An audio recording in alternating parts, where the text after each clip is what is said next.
Folks, Black Star Network is here. Hold no punches! I'm real revolutionary right now. Support this man, Black Media. He makes sure that our stories are told. Thank you for being the voice of Black America, Roland. Stay black. I love y'all. All momentum we have now, we have to keep this going. The video looks phenomenal. See, there's a difference between Black Star Network and Black-owned media and something like CNN. You can't be Black-owned media and be scared. It's time to be smart. Bring your eyeballs home. You dig?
It's Wednesday, July 3rd, 2024. I'm Dr. Omekongo Dibinga, sitting in for Roland Martin, who's in Ethiopia. Here's what's coming up on Roland Martin Unfiltered, streaming live on the Black Star Network. Federal judges ordered the Mississippi Legislature to create more black districts. We'll talk to one of the attorneys involved about this case and how it will impact November's ballot. President Joe Biden is under pressure to withdraw from the election. We'll discuss how the Allegheny County, Pennsylvania Democratic Black Caucus is launching the Brothas For Biden campaign to help keep Biden in the White House. A Louisiana family says they were wrongfully targeted by police who were looking for a suspect at the wrong address. Bodycam videos and 2 fatal police-involved shootings of young men have been released. We'll show you what happened in both instances. The Atlanta City Council votes to settle a lawsuit with 2 college students who were tased and pulled from their vehicle during the protests after George Floyd's death. In our Tech Talk segment, Fanbase founder Isaac Hayes III will discuss reaching $1.6 million during his last raise. It's time to bring the funk on Roland Martin Unfiltered, streaming live on the Black Star Network. Let's go. He's got it. Whatever the miss, he's on it. Whatever it is, he's got the scoop, the fact, the find. And when it breaks, he's right on time and it's rolling. Best believe he's knowing. Putting it down from sports to news to politics. With entertainment just for kicks, he's rolling. It's on go, roll, y'all. It's Roland Martin, yeah.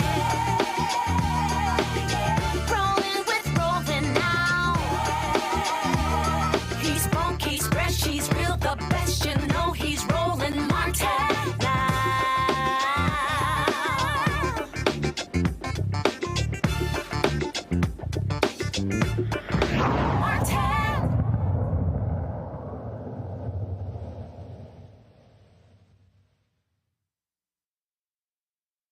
Judges ordered Mississippi to redraw some of its legislative districts, saying the current ones dilute the power of black voters in the 3 parts of the state. The judges found that the districts drawn by the state legislature in 2022 diluted black voting strength. Legislative redistricting occurs every 10 years after the federal census. Jennifer Nwachukwu, senior counsel of the Voting Rights Project with the Lawyers Committee for Civil Rights under Law, joins us to discuss the victory. Jennifer, thank you for joining us tonight. Thank you so much for having me. First of all, I wanted to make sure I pronounce your last name properly. Nwachukwu, yes. Awesome, awesome, awesome.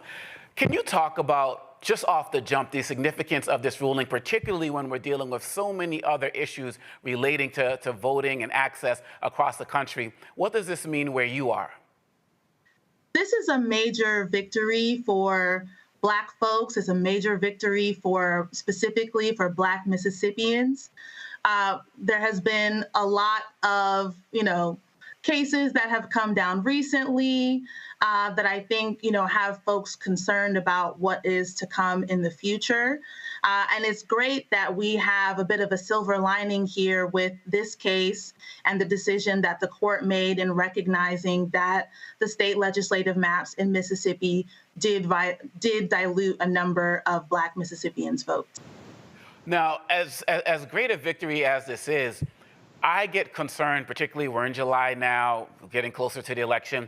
I get very concerned with how so many of these other states and districts, when they have had to deal with issues like this, they slow walk these particular situations or just decide to outright ignore it. Are there concerns about that, or are there particular measures that are in place that can actually make this happen in real time? Well, in this instance, we engaged in litigation to be able to enforce the mechanisms and requirements of the Voting Rights Act and the U.S. Constitution. And as a result of not only the litigation, but particularly our plaintiffs and witnesses who participated in this litigation, now the Mississippi Legislature will have to go through the process of redrawing its districts. The court has indicated that it's the desire of the court to have newly redrawn districts and legislators in place for the 2025 legislative session that will begin early next year.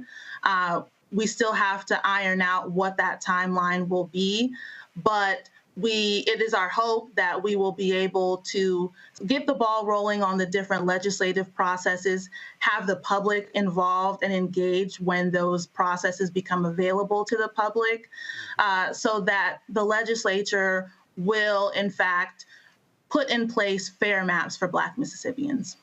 And so this is something that will not have an impact in the current election, but will start to go into effect in 2025? It will have an effect starting in 2025, but it is our hope that with this victory and with this announcement from the court, that it will really galvanize support among community members to be encouraged and, most importantly, to be engaged going into November's general election. We understand that presidential elections are very important, and that kind of momentum does often translate into future election cycles where folks will continue their engagement. So we're hoping that this win and the public's participation and involvement in future legislative redistricting processes around this case will encourage folks to participate in the future. It seems like across the country, we've just had so many losses. And to have this win, could you just talk about the work that you all had to do on the ground, the convincing, what strategies did you undertake that you feel could also be useful for folks around the country? Because this is something that is going to continue to come up. Well, we had a really great group of plaintiffs in our case. We represented the Mississippi State Conference of the NAACP and over a dozen individual voters. And the individual voters in particular, all of them are civically engaged in their respective communities. These are folks who are members of their local NAACP chapters. Some have even run for office locally and within the Mississippi State Legislature. So we have folks that are engaged. We know that there are more folks who are also engaged and are very concerned about what's happening in their local communities and what's happening in their state. And this lawsuit really came about from the people. After COVID, the process for going through redistricting was delayed a bit because of the pandemic. And there were public hearings and opportunities for people to be able to vocalize what their concerns were going into the 2022 redistricting process and cycle. And we talked to people who were engaged in that process, who had concerns about the process, who had concerns and reservations about how these districts were drawn as a result of the 2020 census and the process that the state legislature engaged in. And I think ultimately, as a lawyer, it is our job to put forth the best case that we can, but we cannot do that without the public support. We can't do that without public involvement and participation. And this case really is a testament to not just our clients, but the strength of Black Mississippians and their desire to really have an integral role in what comes out of their state legislature. Over the course of the case, we learned about, and the court learned in particular, about a number of issues that affect Black voters all across the state. And as we move forward, it is our hope that once these boundaries for the districts that we have been successful in challenging are redrawn, that Black voters in those areas will be able to elect the candidates of their choice who are attuned to the needs of Black community members and will advocate for those needs and issues in the state legislature. Could you talk to us a little bit about what it looks like now versus what's going to happen after the redrawing takes place? I mean, what are the real challenges that you're dealing with right now that this win is going to change? That's what's really happening on the ground in Mississippi that this is affecting. Absolutely. So as I mentioned before, the court heard a lot of testimony from a very wide age range of folks in Mississippi.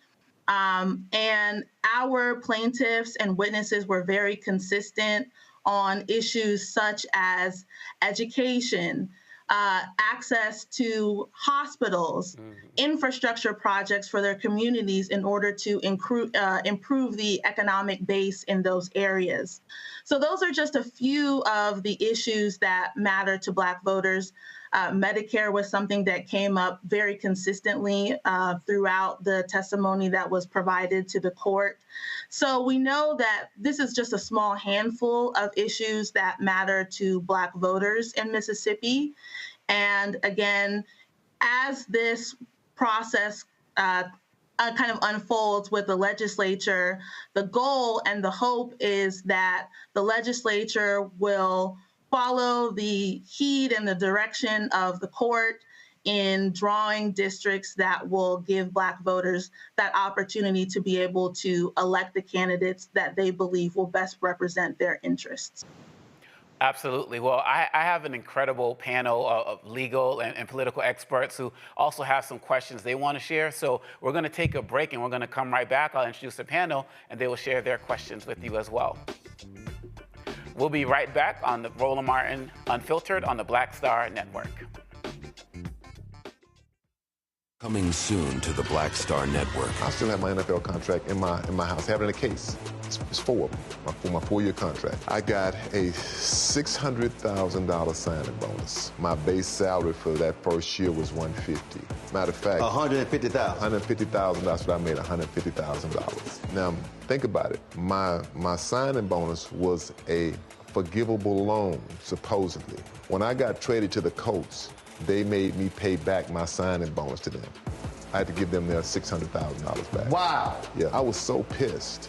Because, man, I try to be a man of my word. I'm like, you, I'll give you your money back. You know, even though I know I earned that money, I gave them their money back. I gave them $600,000 back. But yet, I was this malcontent. I was a bad guy. I'm about the money. It wasn't about the money. It was about doing right. Because I looked at, because you look at contract. Look at John Edwards. John Edwards was making $1 million, $800,000. I was making $150. I mean, I was doing everything.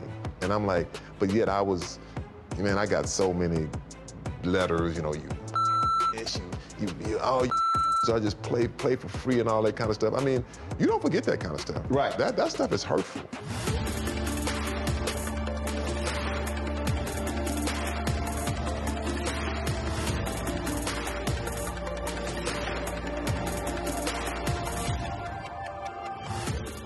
What's up? Geek Totally in the place to be. Got kicked out your mama's university, creator and executive producer of Fat Tuesdays, an air hip-hop comedy. But right now, I'm rolling with Roland Martin, unfiltered, uncut, unplugged, and undamn believable. You hear me?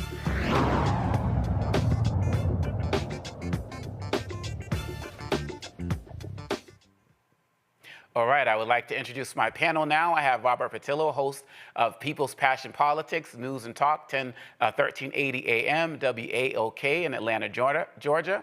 I have Rebecca Carruthers, Vice President of Fair Election Center in Washington, D.C., and A. Scott Bolden, News Nation political contributor and former chairman of the National Bar Association and D.C. Chamber of Commerce's PAC, also in Washington, D.C. Scott, I'll start with you. Yeah, thank you very much. Counsel, these cases, once they're sent back, take quite a while to make their way back to that federal district court or court of appeals that struck down the reapportionment piece. Can you talk about or walk us through what happens next vis-a-vis the state legislature? I know they have to do it again, but how does it get back to the federal district court or the federal circuit court to be approved? Or I guess the better question is, does it have to go back to the federal circuit or federal district court in Mississippi to get approved ultimately? Yes, so the process will be, and as I mentioned earlier in the segment, we still have to work through what that specific timeline will be. We have advocated for a more expedited timeline, and the court has indicated a desire to have that type of expedited timeline, but that still has yet to be determined. But what happens next is that once that timeline has been set, the Mississippi Legislature will have to go back into session to redraw the districts that the court has determined violate the Voting Rights Act, and specifically Section 2 of the Voting Rights Act. And the legislature gets the first bite at the apple. So what that means is that the legislature will have the opportunity to follow the directions of the court and to do what it has now been tasked to do, which is to draw 3 new Black majority districts. There, of course, will have to be some changes and tweaks and modifications to the districts surrounding them in order to comply with the court's order. But again, the legislature will have that first opportunity to do so. The decision also indicates and requires of the parties in the case to have ready and submit remedial maps as well in the event that the legislature does not engage in the process that the court has asked it to do. So we will be positioned and ready to engage in that kind of advocacy should the legislature not follow the directive of the court. But ultimately, the court, the federal court or the federal circuit has to approve this in order for it to be implemented. Whatever they approve, it's not up to the legislature, right?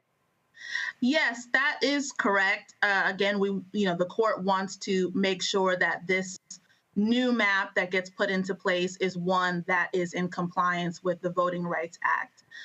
Again, the court has indicated a desire for this process to move quickly. And so it is our hope that once the legislature engages in the process that it has now been tasked with, that the court will, move in that same speed that it has indicated and asked for in approving the map. But of course, we want to make sure that it is a map that does what it is supposed to do. Rebecca, your question.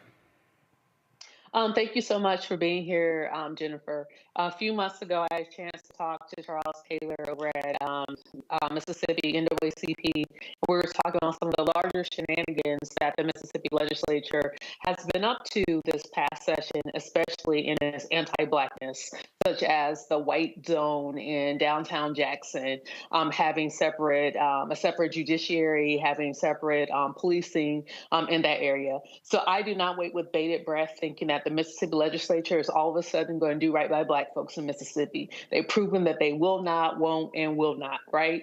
So my question is, do you all anticipate that Governor Tate Reeves is going to pursue this to the Supreme Court, especially in light with what we saw with the South Carolina case?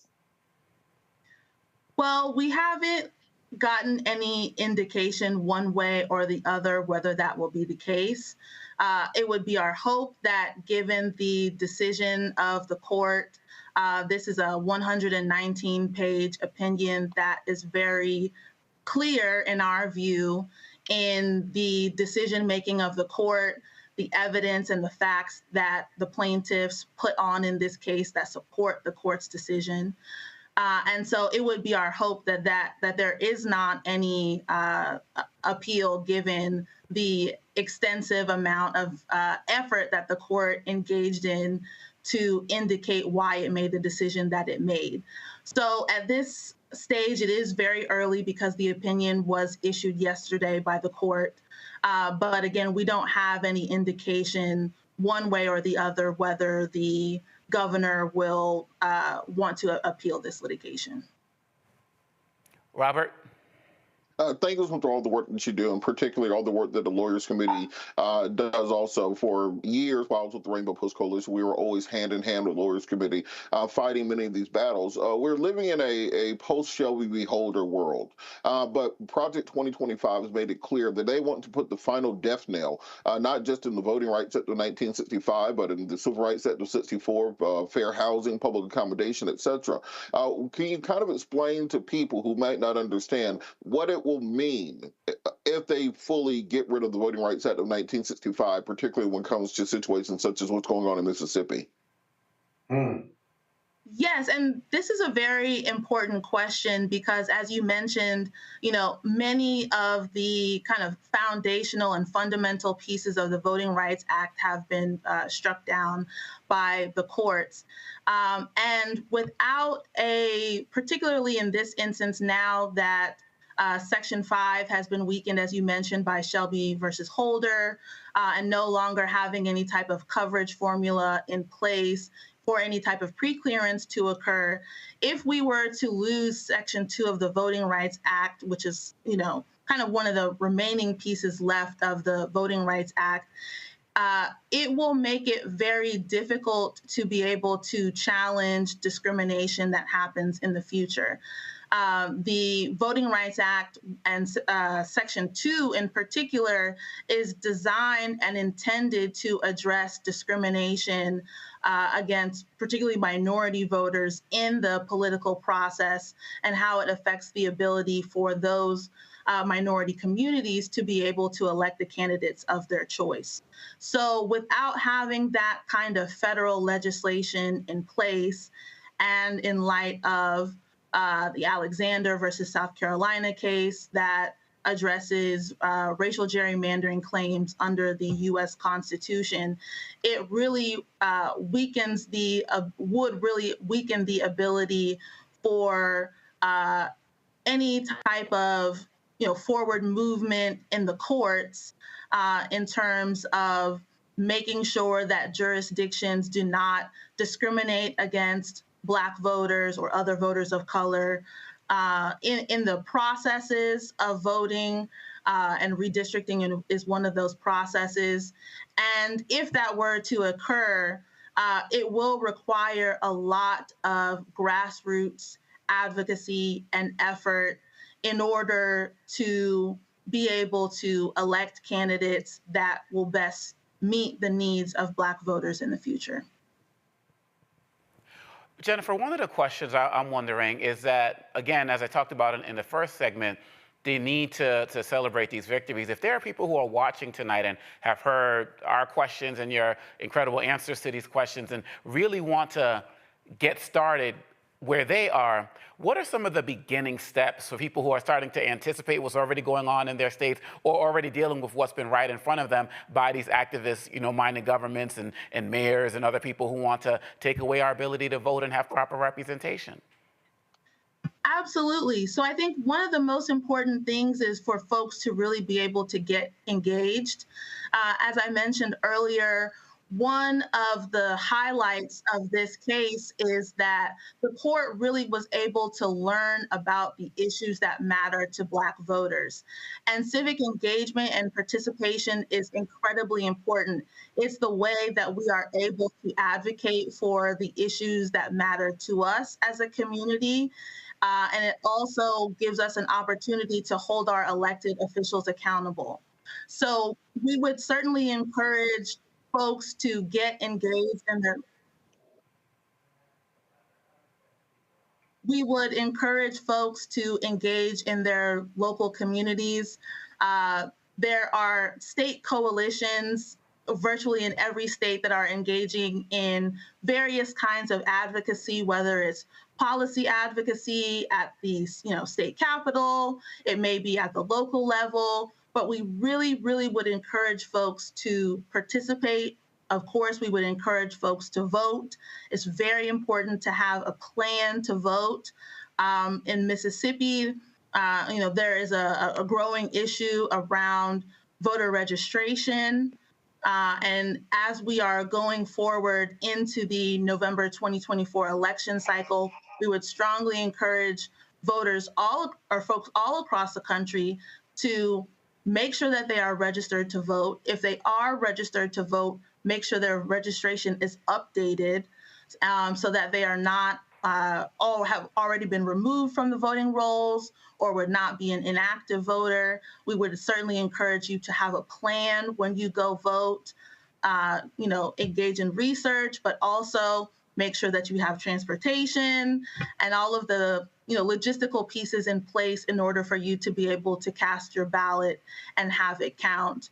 Of course, the Lawyers Committee is the National Election Protection Coalition lead, and we operate along with our coalition partners the National Election Protection Hotline. So we certainly would encourage folks to call the hotline at 866-OUR-VOTE with any questions or concerns that you have about your participation in the voting process. No question is too small. Even if your question is, am I registered to vote, or where do I need to go vote? There are live volunteers who will be able to answer your questions. And we want to make sure that voters have that education about, again, not just who is running, but also the logistics, because there are a lot of rules when it comes to how to be able to vote. And so the Election Protection Coalition and the volunteers that work with the hotline are prepared and ready to answer folks' questions about the process of voting. Yes, 866-OUR-VOTE. Jennifer Nwachukwu, thank you so much for all of the work that you and all of your colleagues are doing, and we wish you continued success. Please keep us posted. Will do. Thank you so much for your time. I appreciate it. All right. This is Roland Martin, Unfiltered on the Black Star Network, and we will be right back. Hatred on the streets, a horrific scene, a white nationalist rally that descended into deadly violence. White people are losing their damn minds. Some names angry pro-Trump mob storms the U.S. Capitol. We're about to see the rise of what I call white minority resistance.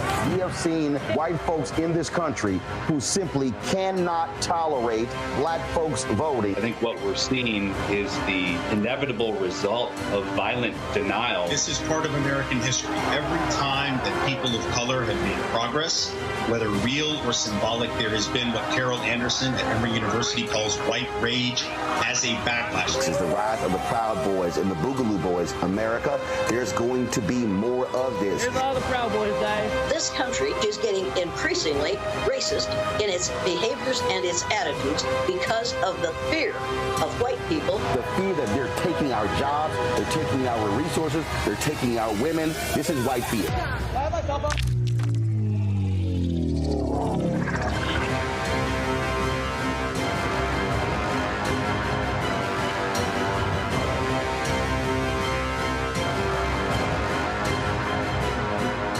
When you talk about blackness and what happens in black culture, we're about covering these things that matter to us, speaking to our issues and concerns. This is a genuine people-powered movement. There's a lot of stuff that we're not getting. You get it, and you spread the word. We wish to plead our own cause. Too long have others spoken for us. We cannot tell our own story if we can't pay for it. This is about covering us. Invest in black-owned media. Your dollars matter. We don't have to keep asking them to cover our stuff. So please support us in what we do, folks. We want to hit 2,000 people, $50 this month, raise $100,000. We're behind 100,000, so we want to hit that. Y'all money makes this possible. Checks and money orders go to P.O. Box 57196, Washington, D.C. 20037-0196. The Cash App is $RM Unfiltered. PayPal is R Martin Unfiltered. Venmo is RM Unfiltered. Zelle is Roland at RolandSMartin.com. On the next Get Wealthy with me, Deborah Owens, America's Wealth Coach, you see the headlines. All frightening, right? Interest rates are going up. The recession is on the way. The stock market is up and down. But you know what they say. Scared money don't make money. That's why I'm excited on our next Get Wealthy to have a conversation with someone who has written a new book, Fearless Finances, and she's going to share exactly what you need to do to secure your bag regardless of the ups and downs of the economy or the stock market. Oftentimes you can start with as little as $5. That's right here, only on Get Wealthy on Black Star Network. Next on the Black Table with me, Greg Carr. Dr. Gerald Horne, a man regarded by many as the most important historian of our time. He provides us a history lesson I'm betting you've never heard before. Texas enslavers who planned to continue the conflict even after Appomattox, even after the formal surrender of Robert E. Lee. Dr. Horne talks about his new book, The Counter-Revolution of 1836, Texas, Slavery, and Jim Crow, and the Roots of U.S. Fascism. You do not want to miss this conversation. Only on the Black Table, right here on the Black Star Network.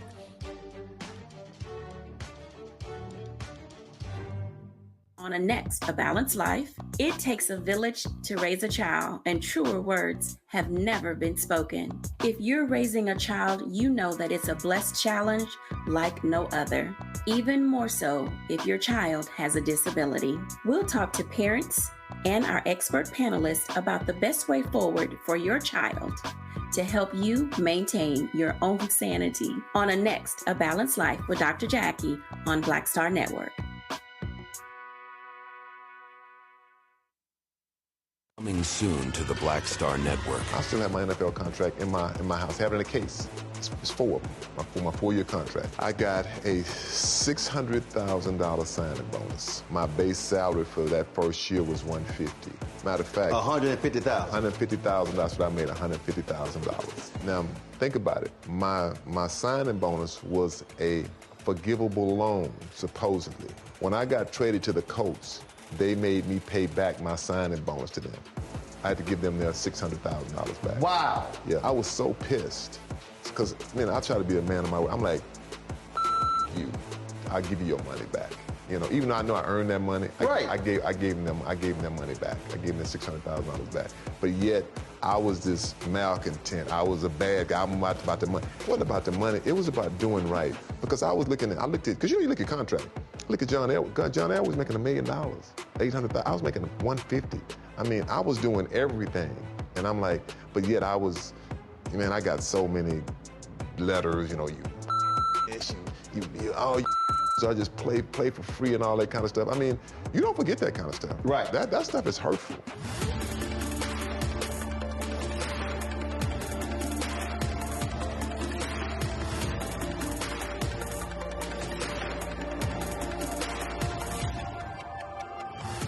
Hey, what's up, y'all? I'm Devon Franklin. It is always a pleasure to be in the house. You are watching Roland Martin Unfiltered. Stay right here.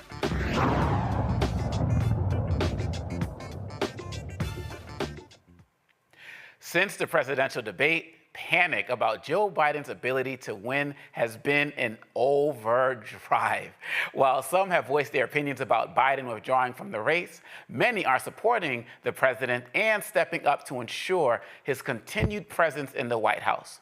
The Allegheny County Democratic Black Caucus has launched Brothas For Biden. I just love that. William Anderson, the organization's chair, joins us to discuss how they are helping keep Biden in the White House.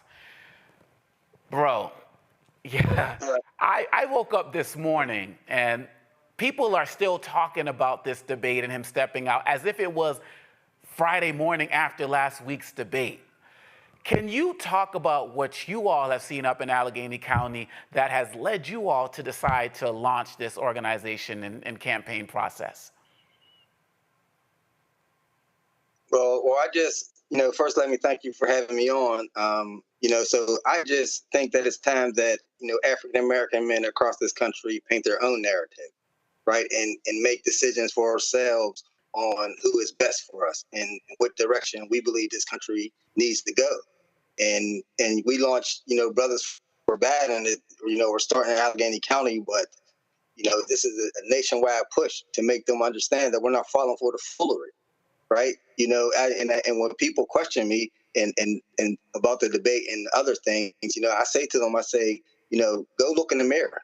Go in the bathroom, look in the mirror, and if you see a perfect person in the mirror that has no flaws, that their children are doing 100% perfect, everything, that they've never made a mistake in their lives, then that's the person that you need to vote for, and that you need to get people to vote for. So we're not falling for the foolery. We're not falling for the you gave us one little check and put your name on it, and we believe that it came from you, and that's going to make us flush the lives of our children and the future of this country, down the toilet based on any one, action where there are years of proof of support for our community. So. Mm-hmm. Most definitely. And one of the reasons I'm so glad that you started this is because it seems like every election, people go into this conversation about how black men aren't supporting whoever the candidate is, whether it's Obama, whether it's Biden, whatever, and black men are going to do this, black men are going to do that. When Roland Martin says consistently on this show that black women are the #1 Democratic voting bloc and black men are #2, not like number 5, 6, 7, or 8. So is that part of your frustration as well? Like even outside of what people are talking about with Biden and Trump, this idea that black men are just going to sabotage every election? Right. I mean, like, what haven't we been blamed for the downfall of anything in this country? And that's the purpose of this, so that we as black men around the country are able to say to the country and to the world that, no, this is not true. This is not the narrative. There are a lot of, positive, African-American men that are supporting this president and that are not going to be fooled by the foolery. We're not going for any gains. We're not going backwards. We're not having our rights further, taken away. Right. I'm a grandfather. Right. I have a 6-year-old granddaughter. I have a 5-month-old grandson. So I am concerned about the rights of my daughters. I have a 20-year-old that goes to Hampton University. So these are colleges, these are investments that have been made to make their lives easier. And my life as an African-American male, easier also, because I'm also a small business owner and I'm from the hood, right? I still live in the hood. I still operate my business in the hood. I talk to brothers in the hood all day long as I walk around with my Biden hair shirt on, people in the community, because I am approachable and I am available. So any questions that you have, any concerns, you bring it to me. That's what we're saying about, African American men. We're painting our own picture. We're tired of people telling us, one, what we need to do, and then two, the way we need to do it, and then three, what we're going to do.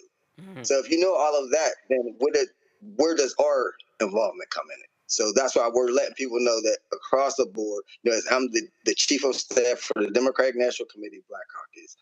I'm our chair, Virgie Rollins, who is the Black Caucus chair from Detroit, Michigan, is intentional on making sure that African American men are represented in this, not only in this party, but in this country at all levels, and that our voice is able to be expressed. So this is a national launch with all of our, Democratic National Committee Black Caucuses around the country, because there are, African American men that are involved, and we are positive, and we are making decisions for ourselves. We are no longer allowing outsiders, on either side to tell us what is best for us. We're going to tell you, and we're going to show you by our vote and our turnout that, yes, we're going to make a positive difference and help to keep our country moving forward. And so what are some of the programs, the steps, what are some of the things that Brothas For Biden are actually going to be engaging in to get the word out about your support for Biden?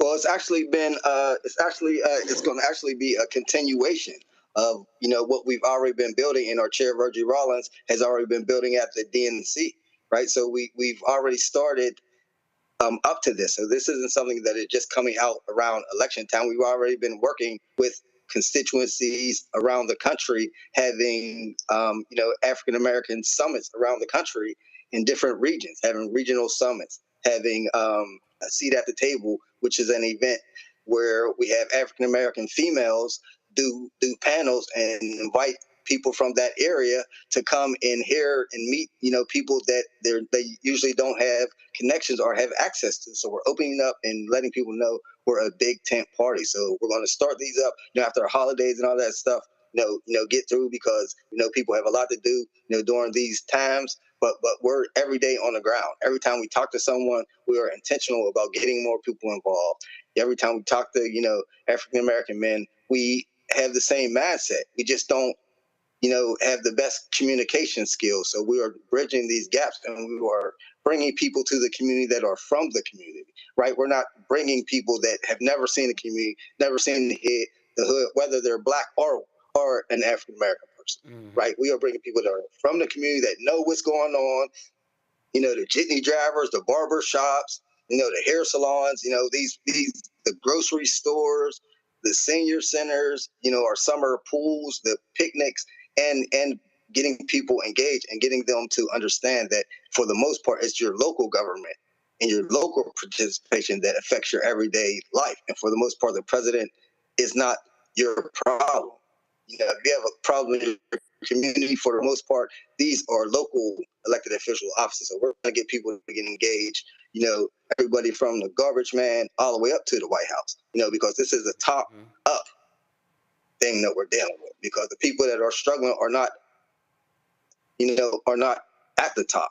So we cannot listen to those people and let them decide the future for us and our kids. This is a decision that is up to us, and history will tell who stood on the sidelines and who had, second thoughts. And like I told, one of my brothers I was talking to earlier, that, we don't betray our friends, right? We don't, because a lot of people a month ago were in line for 4 hours to get into a Juneteenth celebration at the White House and patting the president on his back and taking pictures with him and stuff like that. So these type of people, I say, in my opinion, although we would like their vote and we like their support like that, but we need people that are steady, fast, and support and want to, bring back and save this country and help us move forward. We're not where we're at, right? We're far from where we need to be in the things that this country owes to us as African Americans, but we're not going to get it unless we have a united front and know what we want and put our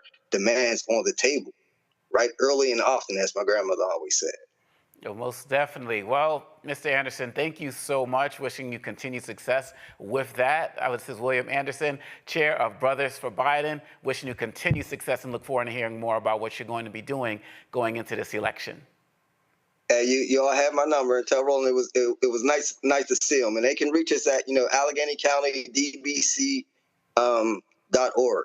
So you can go to our website, or you can reach out to me directly at 412-628-4199. Of course, you can go to joebaden.com, or you can go to you go to iwillvote.com and get any information from the DNC. And we invite you all to come to Chicago, as we have a lot of great things for the Black Caucus plan, for our people around the country, everybody from Florida to Texas to Georgia to Pennsylvania. We're all going to be there. So everybody come out and have a good time, because we have the most, viewed events in 2020. And as I said, our chair, Virgie Rollins, is doing an excellent job, as, she was a former Black Panther.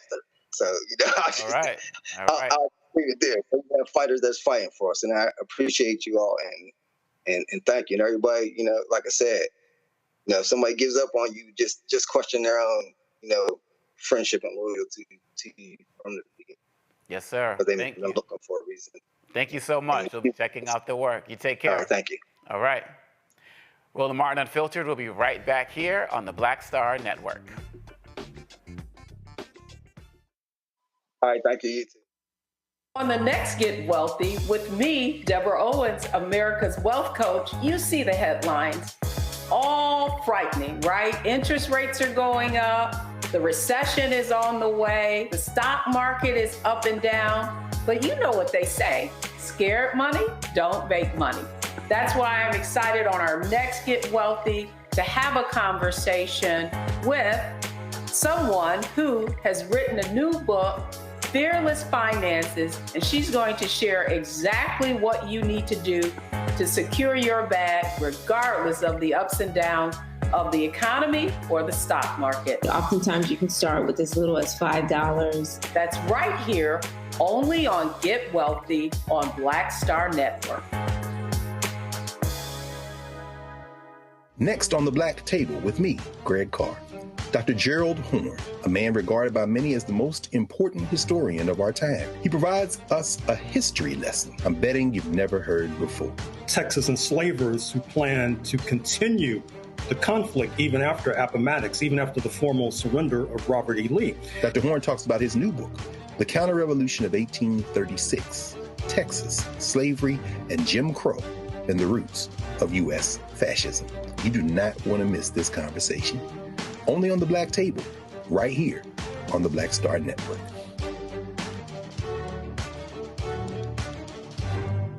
Hello, we're the Critter Fixers. I'm Dr. Bernard Hodges. And I'm Dr. Terrence Ferguson. And you're tuned in to Roland Martin Unfiltered.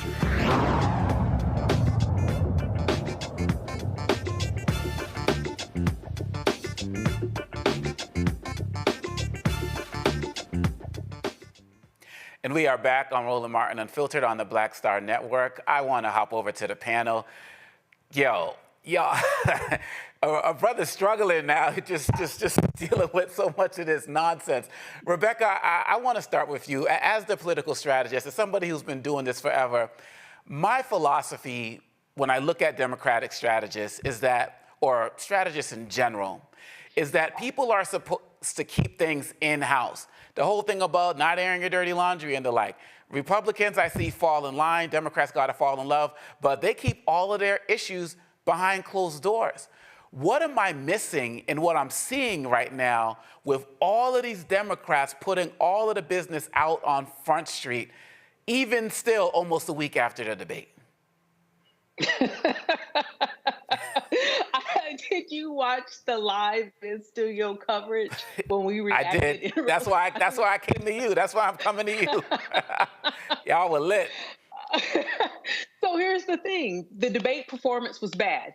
Here's also the other thing. It appears that especially when Biden showed up and showed out the next day, I think in North Carolina, and did a really great job at his campaign events, we have to have the real conversation. And especially Black America, this is the one place where we get to have this conversation.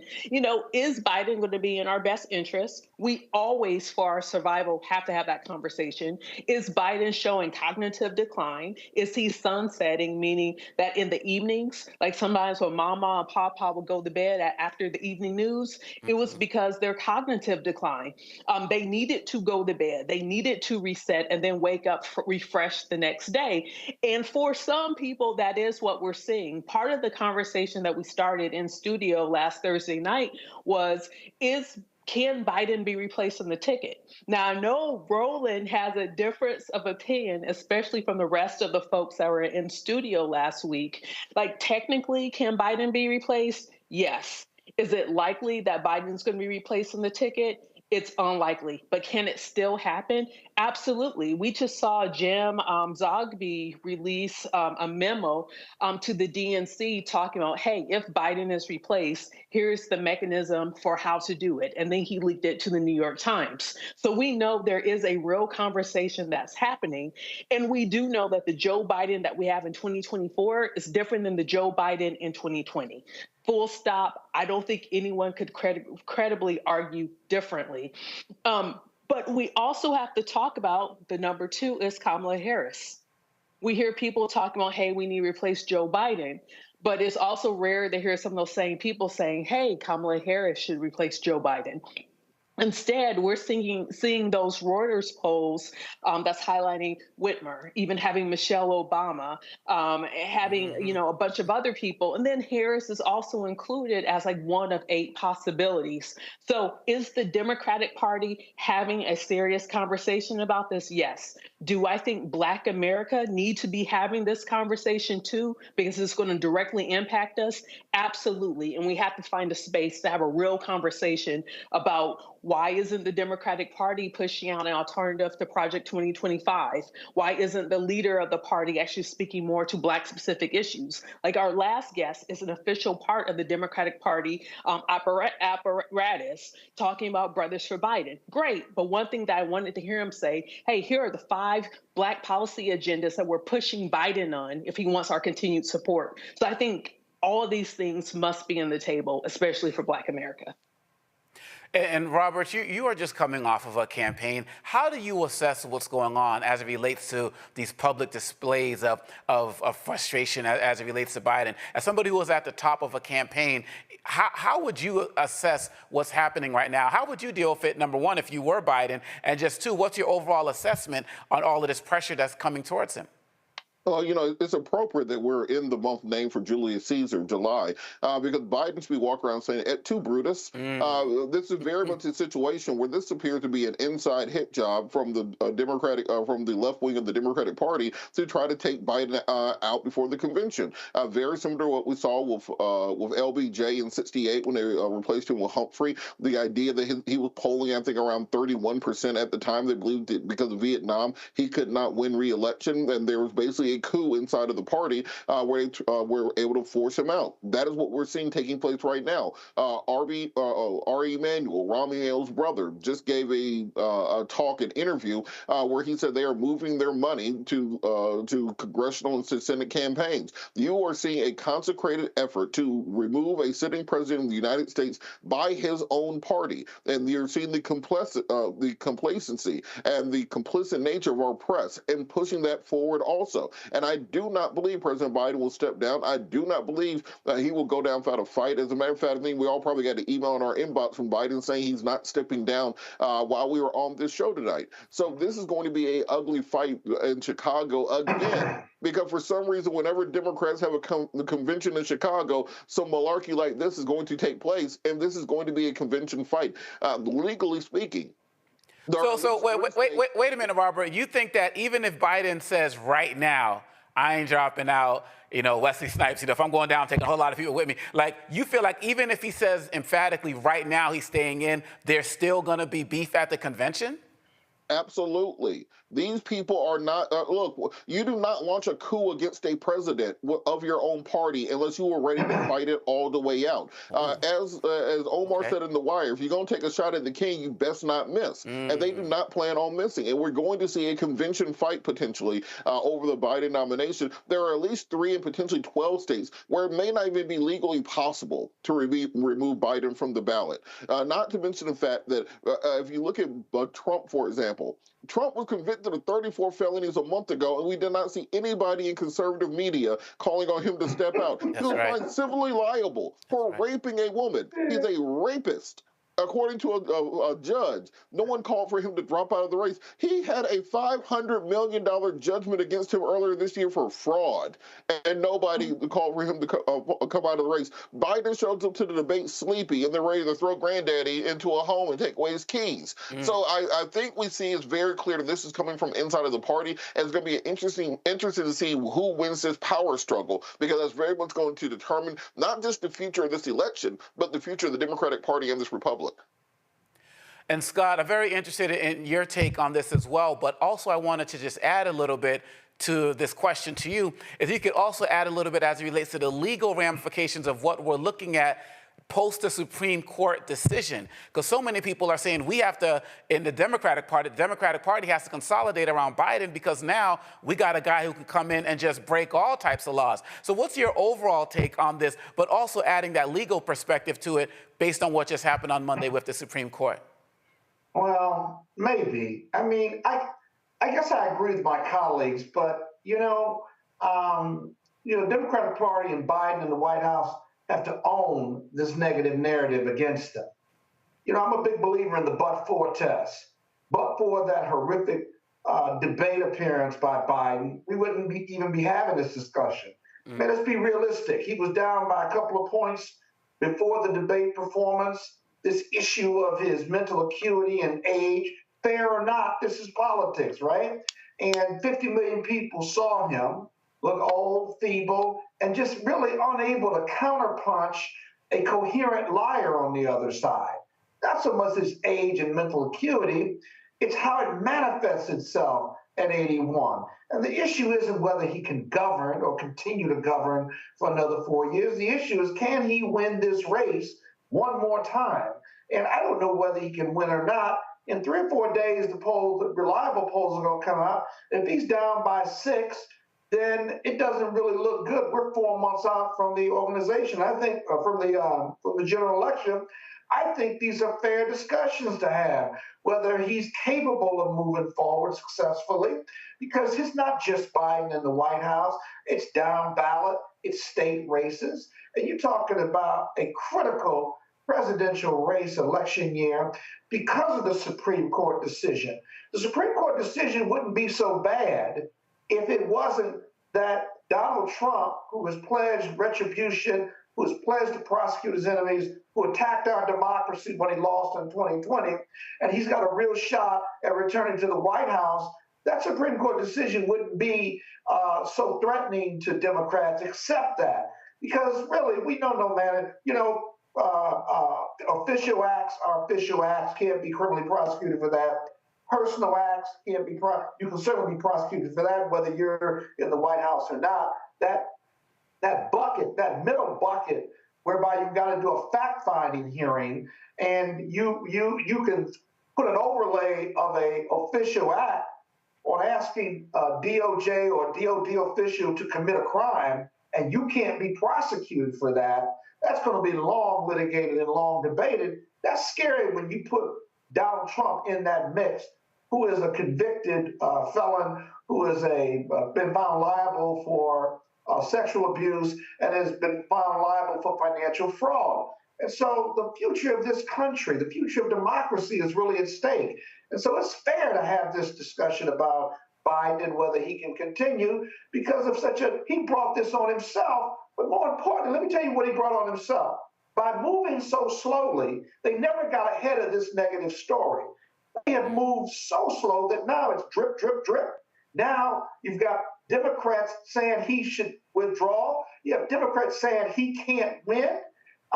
And the world is watching, not just Democrats and Americans, but the world is watching. And now he's doing his outreach and what have you. It may be too little too late because the story is going to dictate whether he stays or goes. And all they had to do is this, and I'll end on this point. You want Biden to overcome that bad performance? You want to say it's just a bad performance?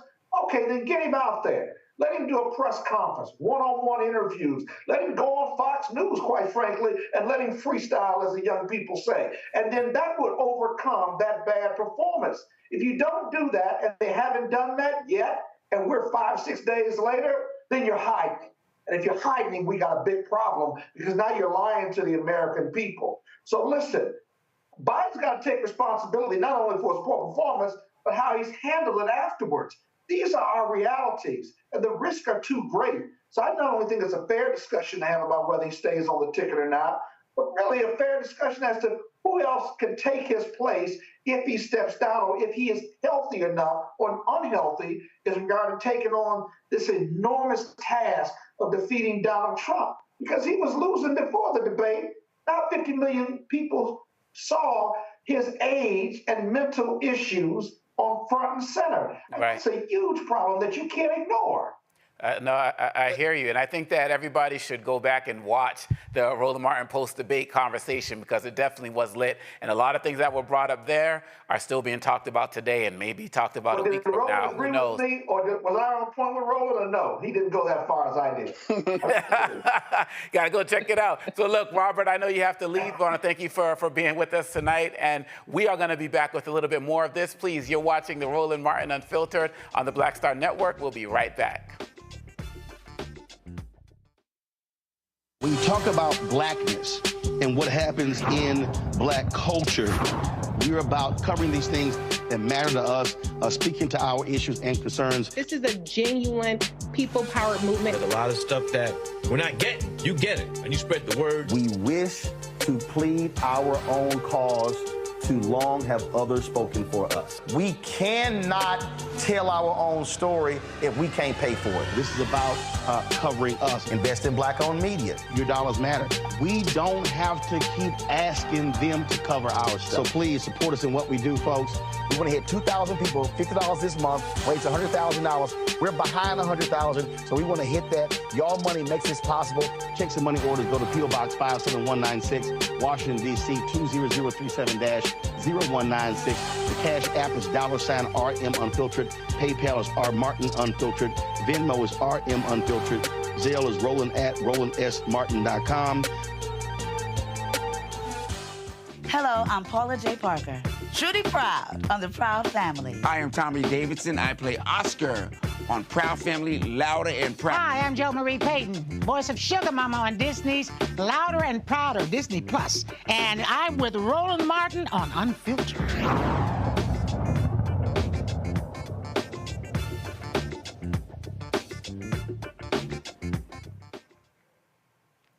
A Black Louisiana family says they were wrongfully detained by cops looking for a suspect.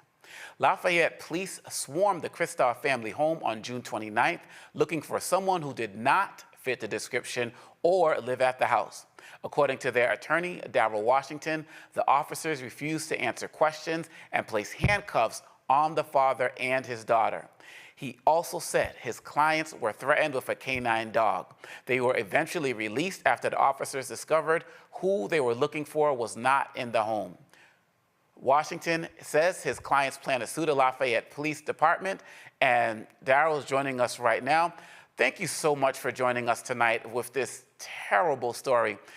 First question I have, can you just update us on how the family is doing?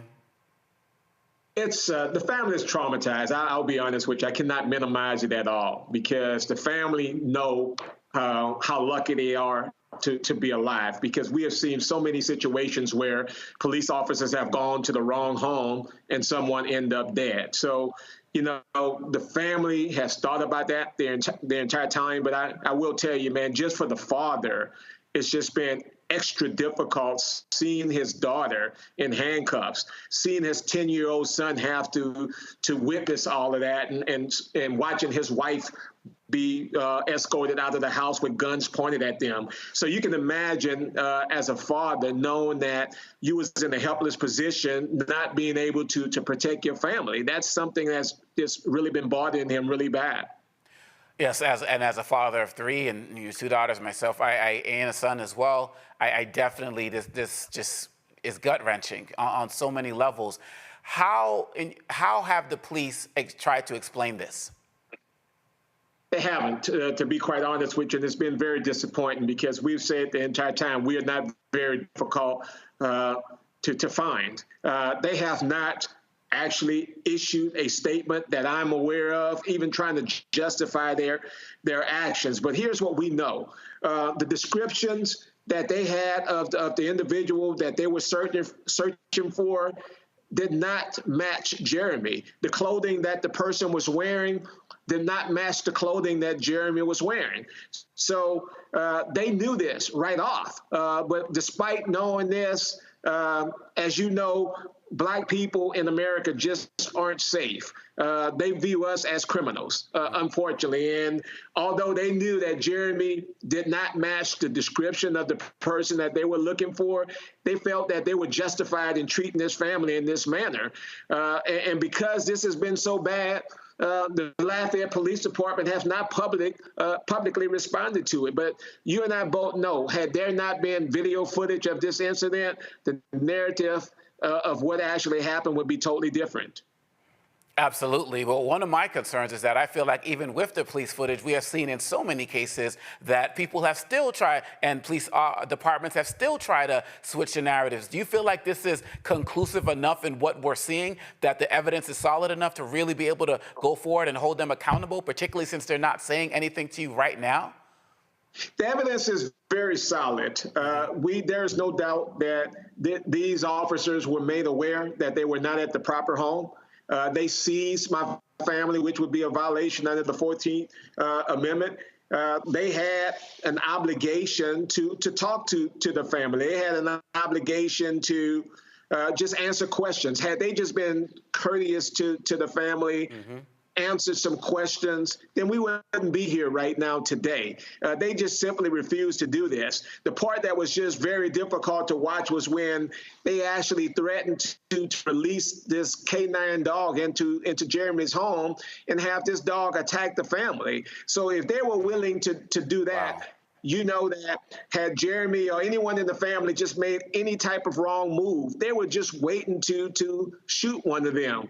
And here's something else that we've discovered. This is not an isolated incident. I've been getting calls from individuals from Lafayette, Louisiana, who have been telling me about similar stories.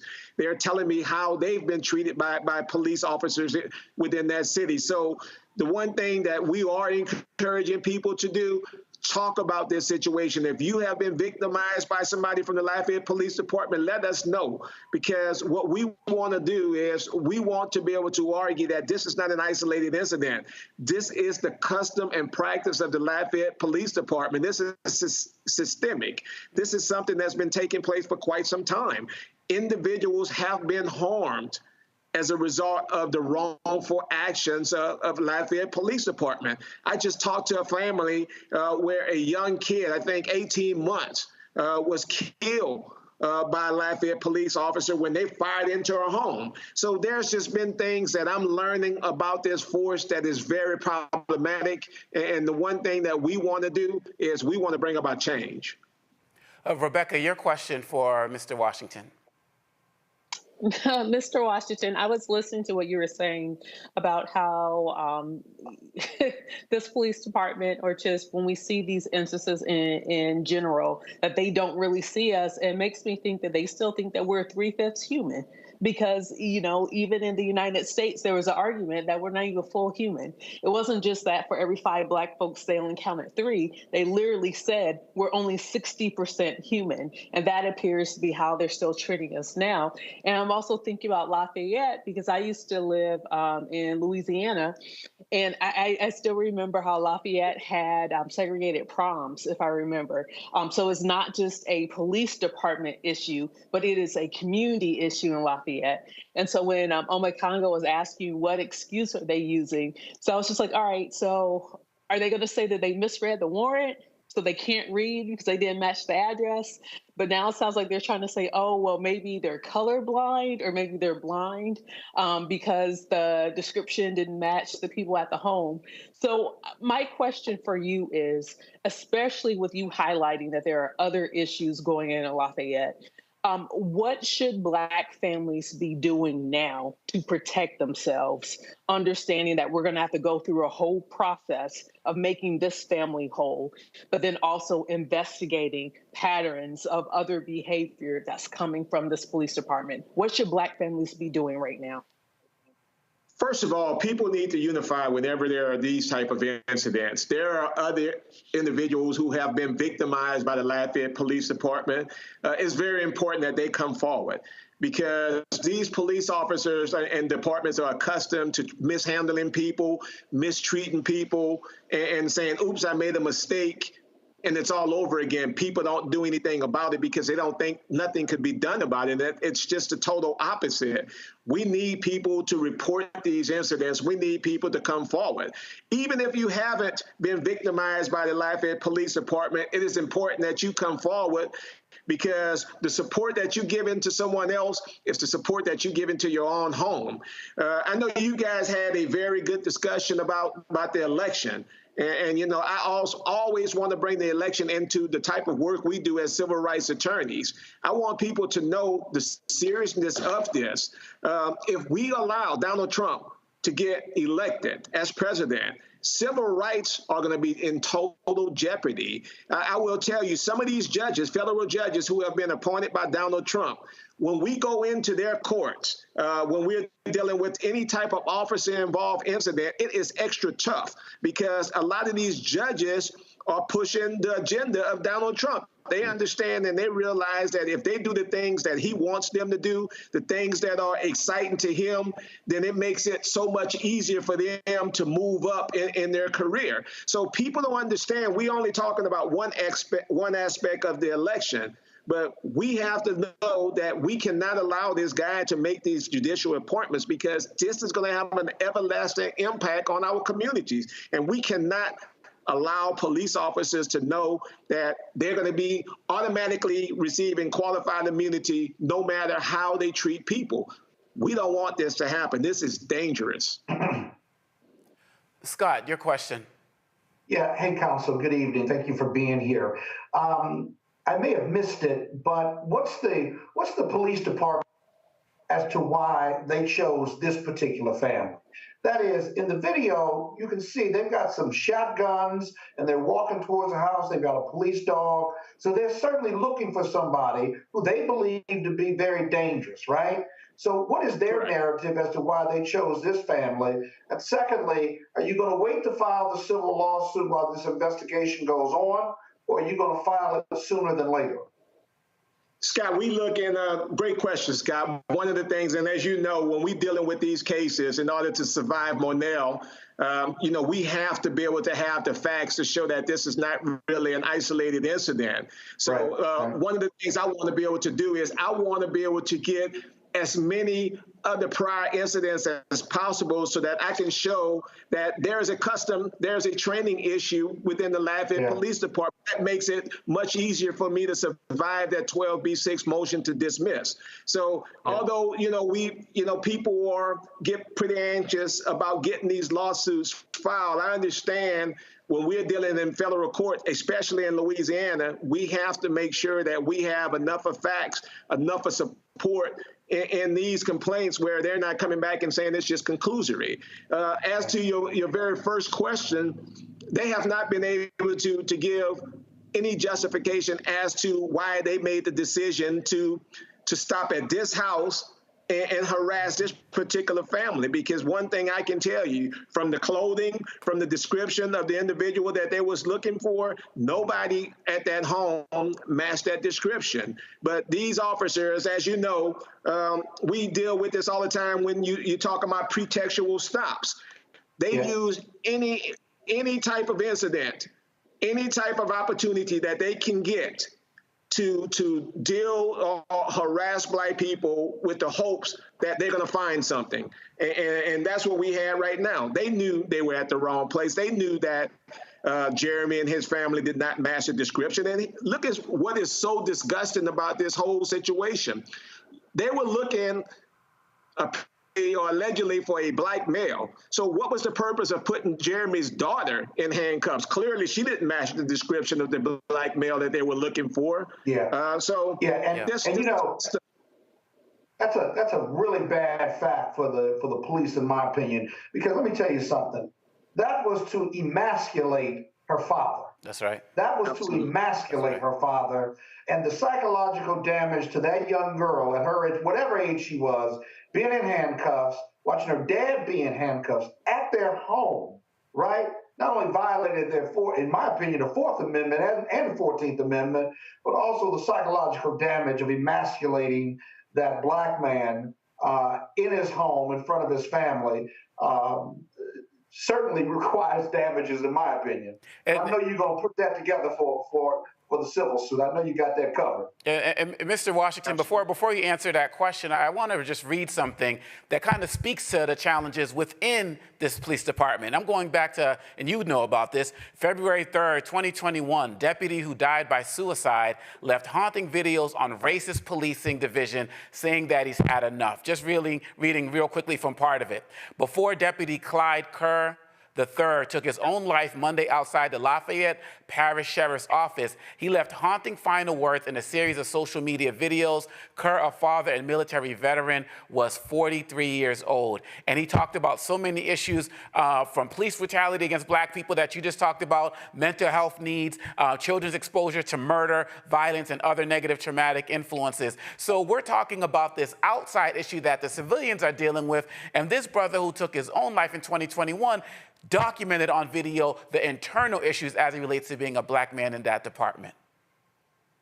Yes, and I remember that. I remember that story so vividly. I mean, this brother got on and he explained the things. He even explained the problems that Black police officers have within these departments. And you know, people try to say, well, this guy had mental issues or whatever. This guy let everyone know that there are problems in Lafayette Parish, and people ignored it. But you know, luckily in this case here, the family lived to tell their story. Luckily, the father was smart enough to take his camera out and record what was going on, because you and I both know that had there not been any type of video footage, had they known that this family was not protecting themselves, the narrative would be totally different today.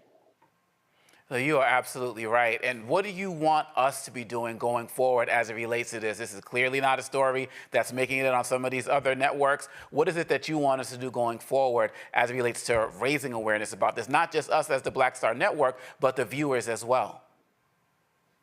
Great point. I mean, the thing that we have to do is we have to continue to talk about these stories. And you have to continue to let these be conversations.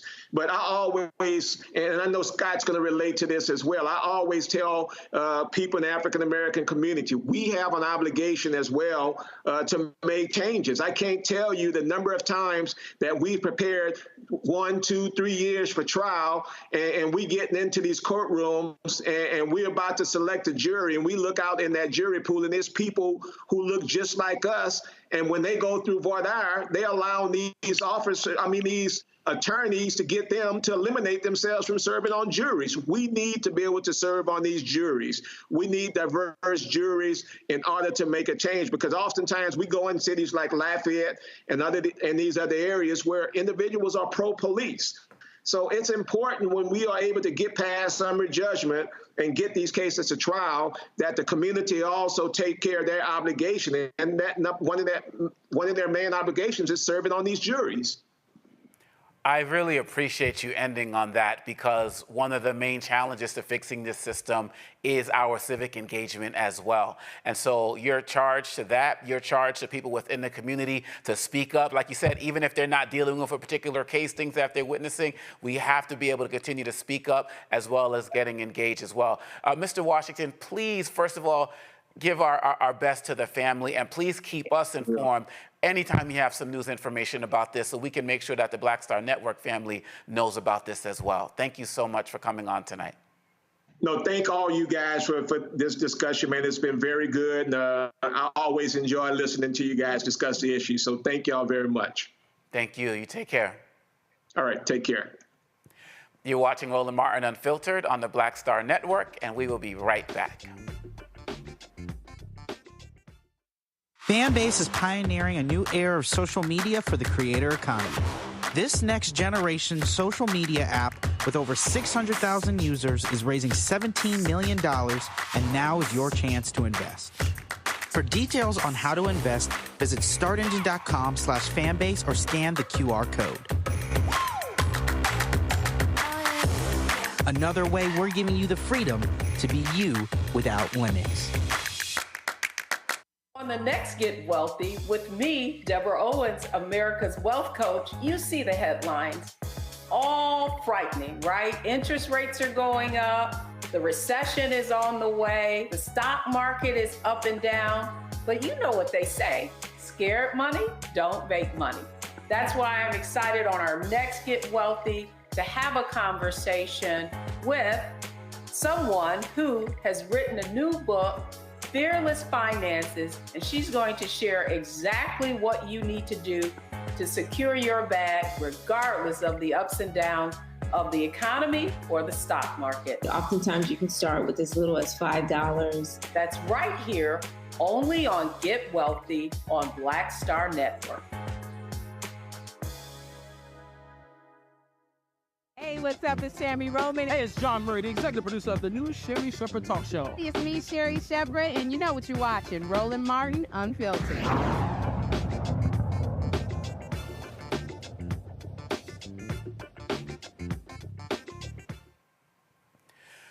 On June 28th, police in upstate New York tackled and then shot a 13-year-old boy to death after he pointed what turned out to be a BB gun at officers during a foot chase. Utica officials released body camera footage of the incident that led to Nyamwe's death. Nya and another 13-year-old boy were stopped because they matched descriptions of robbery suspects. The video you are about to see is disturbing and may be triggering. The reason why we're stopping, keep your hands out of your pockets. The reason why we're stopping is you're riding the roadway and you're walking. Oh shit, I forgot about that. What do you mean you forgot about that? Like he was just having fun. Like he was living over there. Yeah. Can I just pat you down and make sure you got no weapons on you? I'm running. He's down. He's racing for his life.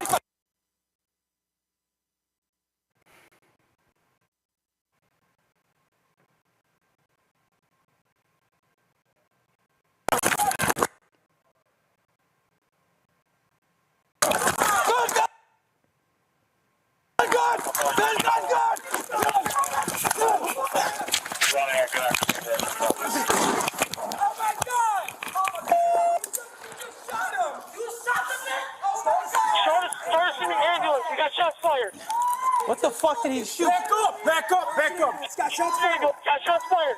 Let me see. That's what we got right there. Go right there. Copy the cross street. We need to block those off.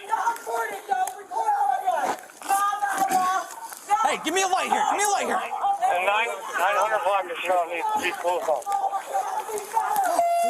You're good, man. Yeah, we're trying to start blocking the road off. May has been identified as the officer who shot the teen. He and two other officers involved in the chase, Bryce Patterson and Andrew Citrinity, have been placed on paid leave. The Utica Police Department has started an internal investigation, and the New York State Attorney General's office has started its own.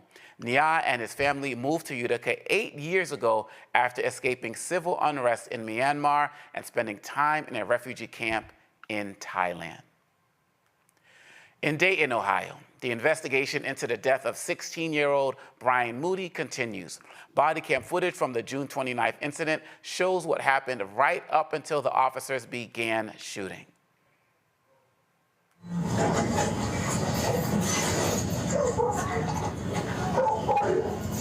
Come here, talk to me real quick. That's fair. All right, come here, talk to me. You're getting shot. You're getting shot. Hold on. Sure.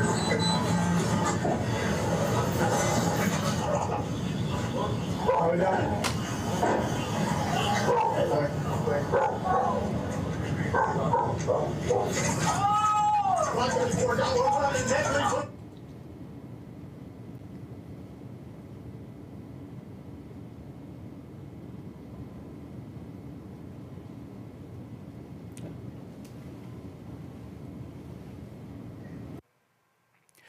Both officers shot at Moody, firing a total of 8 times. The teen was hit once in the left shoulder and suffered internal injuries. Moody was taken to a local hospital where he died. It has not been released why the officers wanted to talk to Moody. Officers say they shot the teen because he had a gun. As you saw, it's hard to see in the video, but they did reportedly find a weapon. And Scott, it's deja vu all over again. It seems like every day there's another story, and sadly, most of the stories that are happening don't even make it to the news. And today we are seeing, once again, the victims are younger and younger, and it also ties back to our story from the last segment as well, where thankfully that family survived. Yeah, both of those videos, both of those cases, in my opinion, violate a Supreme Court decision that is still good law called Tennessee v. Garner, that the police under color of law cannot shoot or use deadly force against a nonviolent fleeing felon. You say, well, in both cases, they found a gun. But in both of those cases, from the video, based on what I saw, you didn't see, at least it wasn't clear to me, that you didn't see them doing anything with these weapons. Now, in the first video with the kid from Miramar, if he brandished a weapon and pointed it at the police, then that's going to be a justified shooting. On the second one, that 16-year-old just started running. It wasn't clear whether the police were there to talk to him or not. If they were there to talk to him, the fact that he ran doesn't mean they can use deadly force.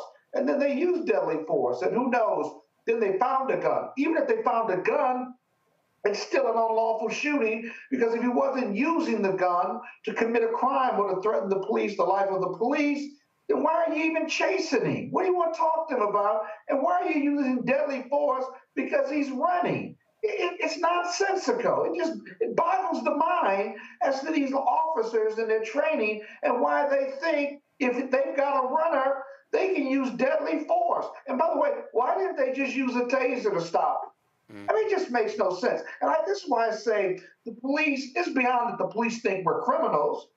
They don't believe that we're human. Because if you believed I was a human being, right, and you believe in my human life, then you would give me every consideration whether I'm breaking the law or not, or you're using deadly force, which, by the way, is the definition for most police departments as to why you're using deadly force, to protect yourself or the life of others. In neither one of those cases, in my opinion, other than maybe the first one, nobody's life was in danger. It was just a chase. So very disappointing. But until white America and law enforcement sees black men and women as human beings, these shootings are going to continue to take place. And by the way, the police are aware of video. They have body cameras. They had citizens have Apple phones. They know they're being videotaped. They know they're violating department rules, and they still keep doing it. So it's in the training, or they're just ignorant and stupid, and they don't see us as human beings. Well, Rebecca, that kind of ties back to what we were talking about in the last segment. You specifically brought up the 3/5 of a man clause. And this mindset, we're seeing some people are saying, as Scott's saying, that the training is not working. But, Rebecca, some would argue they're doing exactly what they're trained to do. Yeah, let's go back and let's pull the thread in that 3/5. It's specifically, they're saying that we're not full human. But let's take it another step. They're saying that we're subhuman. That was the point of chattel slavery, is that we're subhuman. We're barely above beast. And we might be neck and neck with beasts. That's exactly how we are viewed in this country. I would even argue that the Dred Scott decision, even though most attorneys would tell you the 13th, the 14th Amendment did away with that, I would argue that it did not. It dealt with the issue of standing, but one reason why Dred Scott didn't have standing is because he was a subhuman. So we got to be very clear with what we're fighting and what we're up against. I would say with the first case that you just highlighted in New York, I think for some of our non-white new immigrants to this country, it is a rude awakening for them to understand how white supremacy works in this country. The United States ships and exports out white supremacy around the world.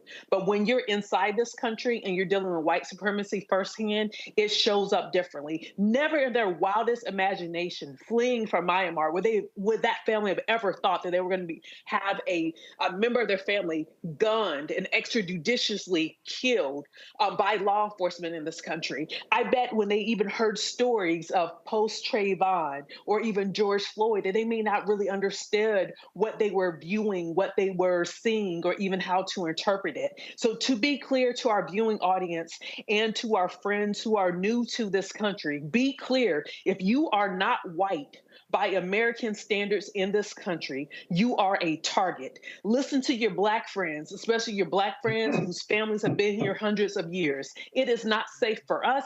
It is not going to be safe for you. We're going to have to figure this thing out because it's beyond just police departments, but it's even baked into the American system. Racism and white supremacy is what is American as apple pie. Not the actual apple, but it's this white supremacy, and that is the final challenge that we're going to have to deal with. The reason why Roland has his book, White Fear, the reason why we're dealing with Project 2025 isn't because these Klan folks are anybody new or that these are new concepts. It's because generation after generation, we're still fighting that same fight from hundreds of years ago. And until we actually have resolution on this fight, we will constantly see these things that we're talking about right now. So, Scott, what do you see as some of the steps as it relates to the way forward? Because I remember when people were applauding, the rule that said, all cops have to wear body cams. That hasn't seemed to work. Some things get caught on body cams. Police officers still get off. Some officers forget to turn on their body cams. People talked about, we try to go against qualified immunity and have not been successful with that. What are some things that need to be happening going forward so we can start getting a deeper level of accountability with these officers? A couple things. One, who are we hiring to and giving them a gun and a badge? Who are we giving a gun and a badge to on the color of law with the American flag on their uniform, and they are using deadly force against Black and brown people? That's first thing. Two, are we giving them a psychological test to determine why they're a police officer and whether they have the mental capacity to use judgment and make split-second decisions? There are tests that determine whether you're more racist or not, or more likely to be racist or not, based on your view of Black people, brown people, poor people. Are we giving all of these police departments those same tests around the country? We're not. And by the way, we must have 7,500 police departments in the U.S. That's way too much. You could consolidate, you could reduce, and have a national testing standard that all police officers, state, county, local, or federal, have to be trained by, including the test that I just mentioned. And then lastly, we've got to put a fight in and fight at the local and state level against the police unions who have these effective lobbying shops who protect them at the state legislature level, whereby you cannot affect their pension or their compensation based on police misconduct. You need a national repository of bad cops who have lost their jobs, who can go to other departments in other counties and other states and get jobs. But then lastly, you've got to, if you are engaged in misconduct, police brutality, unlawful shootings of Black and brown men, or anyone, right? That ought to affect your pension. That ought to affect your ability to generate income as a police officer. It ought to affect your weekly pay or monthly pay. Until we make those changes nationwide, we're just talking about police reform. Because if you get serious about police reform, then those are the reforms that need to be put in place, because too many Black men and brown men and women are dying. And so until we make those changes, the killing fields of urban America and even rural America are going to continue. I have no problem saying that to you. The killing fields will continue at the hands of police officers. And so, Rebecca, I got to pull out the political strategist in you and tie this to what we've been talking about earlier. My concern with going into 2024, I'm seeing so many police and police unions that are endorsing Trump.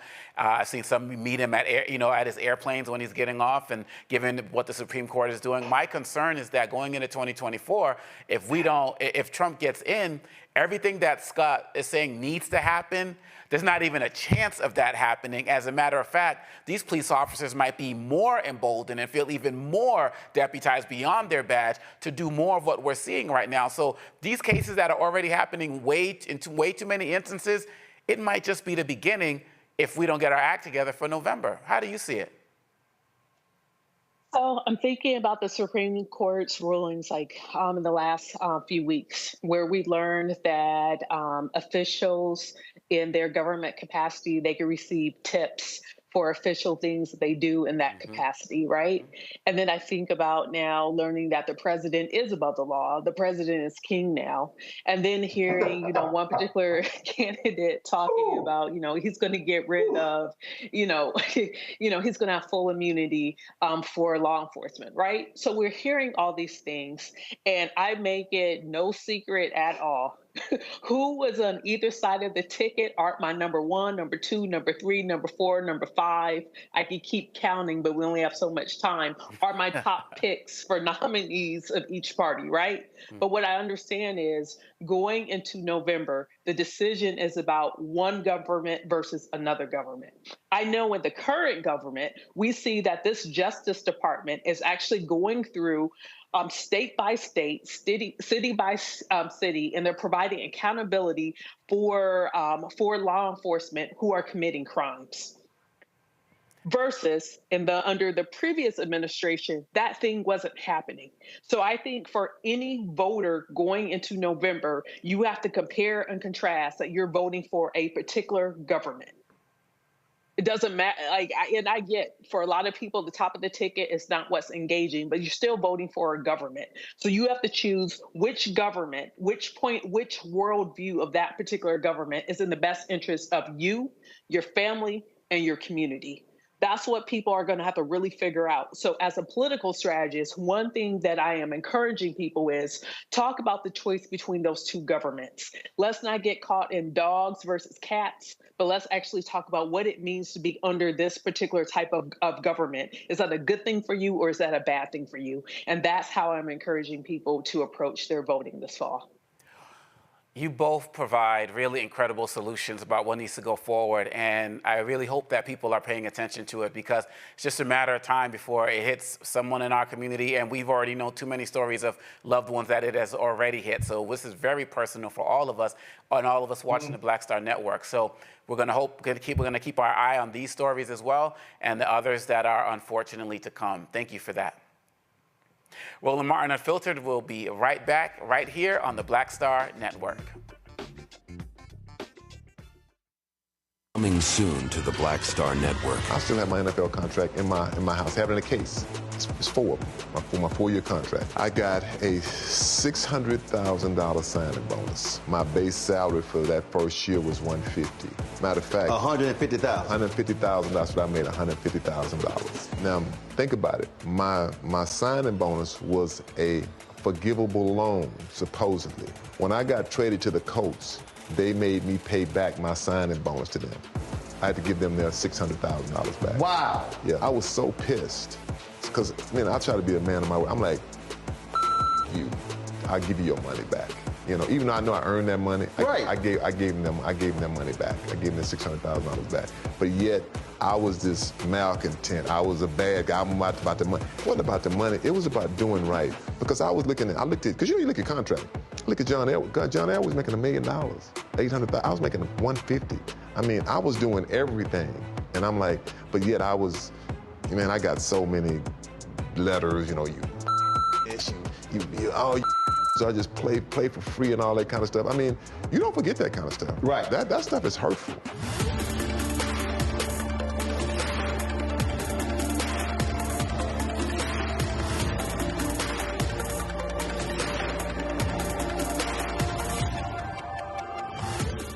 Bruce Smith, creator and executive producer of the Proud Family, Louder and Prouder, and you're watching Roland Martin Unfiltered.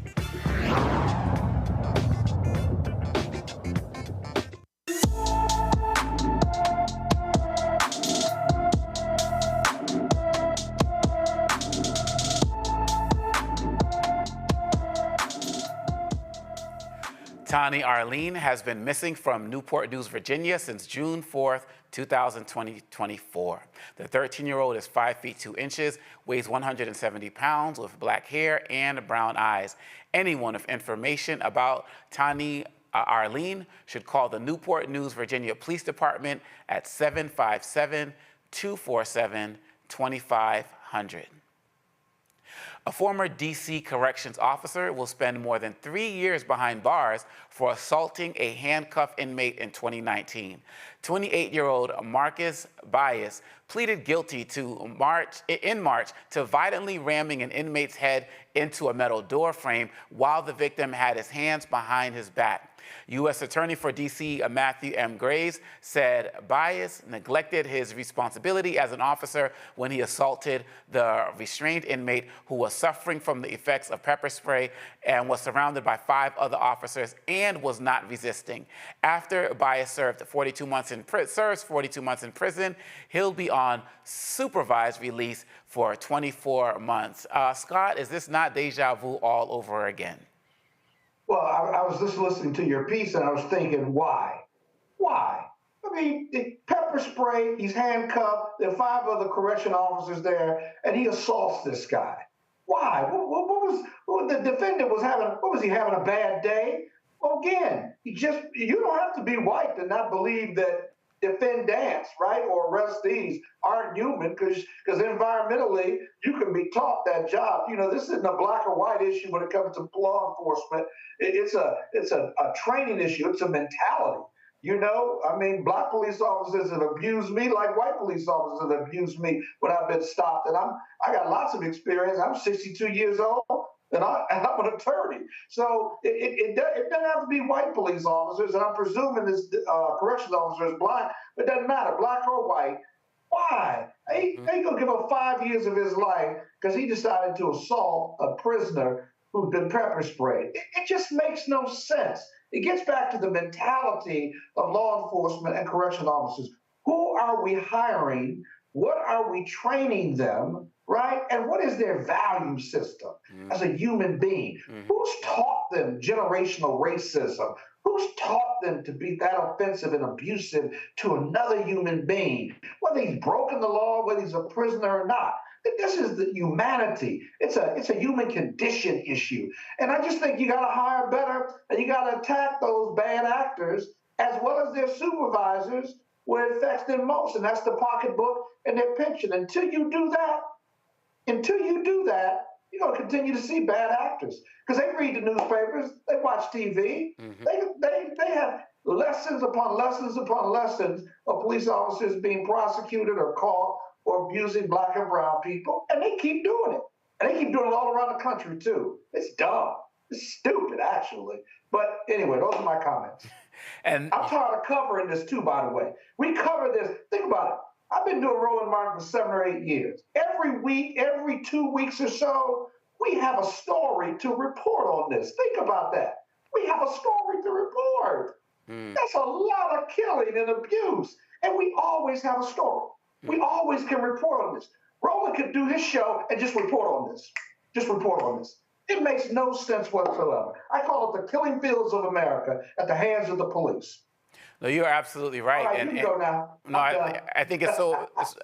I think it's so important, you know, that as we balance it out, you're right. We could have 2 hours straight and continue to read these stories, but it's important to balance it out as we do here with these stories of hope, the fitness segments, everything, to let people know that it's all not gloom and doom. But when that gloom and doom is real, it's real, and it's really hurting and affecting our families. Rebecca, this also ties into our other segment. You were talking about the family from Myanmar and what happens when you come to the United States and realize that you don't really have the protections that you thought you may have. Rebecca, this isn't Louisiana. This isn't Lafayette County. This was right here where you and I reside in the DMV.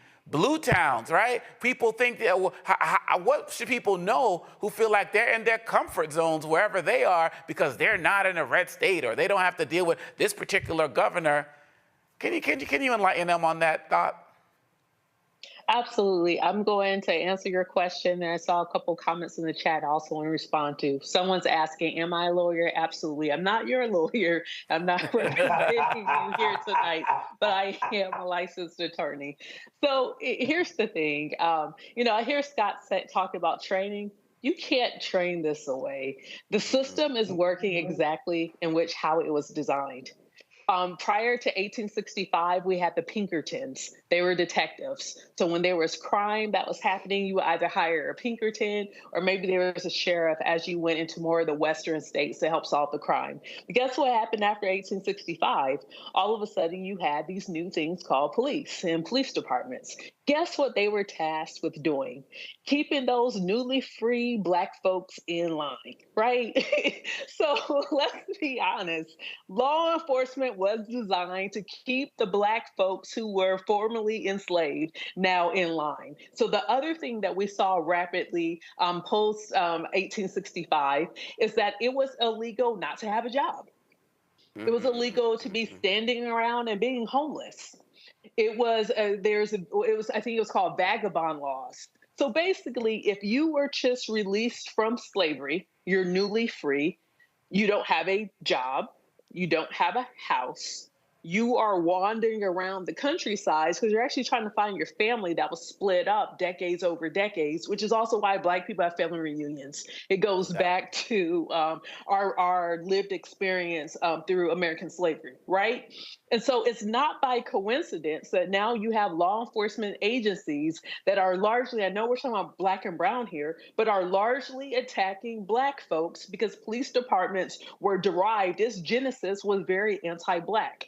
So what we're seeing today is what it was designed to do. So I do not view our law enforcement system as being broken. I view it as being very effective and efficient at what it was designed to do. And so even seeing this particular instance in DC is quote unquote liberal.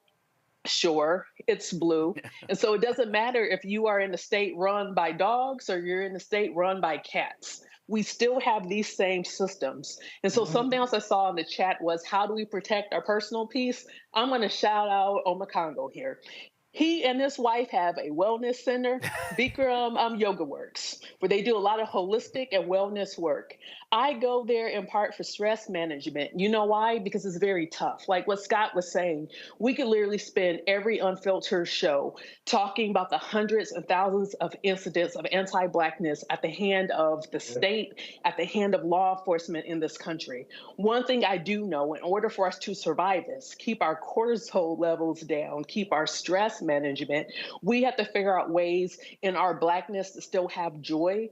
We have to figure out ways how to survive and how to protect our peace and protect ourselves, even as we're covering these types of stories. So I'm just shouting out, if you're in the DC area, look up Bikram Yoga Works. It's very beneficial for your holistic and physical and mental well-being. Thank you for that unscripted shout out. And hey, y'all can come take class with me tomorrow, 12 to 1:30, Riverdale Park, Hot Pilates. Let's get it in. I teach twice a week. Come through. Well, and while you're talking about issues relating to accountability and what needs to be happening, let's look at a story that could actually give us an example of accountability. We have two Georgia college students. They've been awarded $2 million for being tased and detained during a 2020 protest. Tanaya Pilgrim and Messiah Young were arrested on May 30th, 2020 for a curfew violation. The curfew was in place following protests over George Floyd's death in Minneapolis. Pilgrim alleged the officers stormed their car, smashed the car windows, and physically assaulted them. A judge ruled the evidence in the case, which was investigated by the Georgia Bureau of Investigation, showed that the officers' use of force, including use of a taser, was because Young and Pilgrim refused to obey their commands. The two officers were fired after the incident, but later reinstated to the Atlanta Police Department. The officers never faced charges. So there's some accountability there, Scott, but not full, because you mentioned earlier, they can go to another police department, or in this case, actually be rehired again, but there was financial compensation. How do you parse it?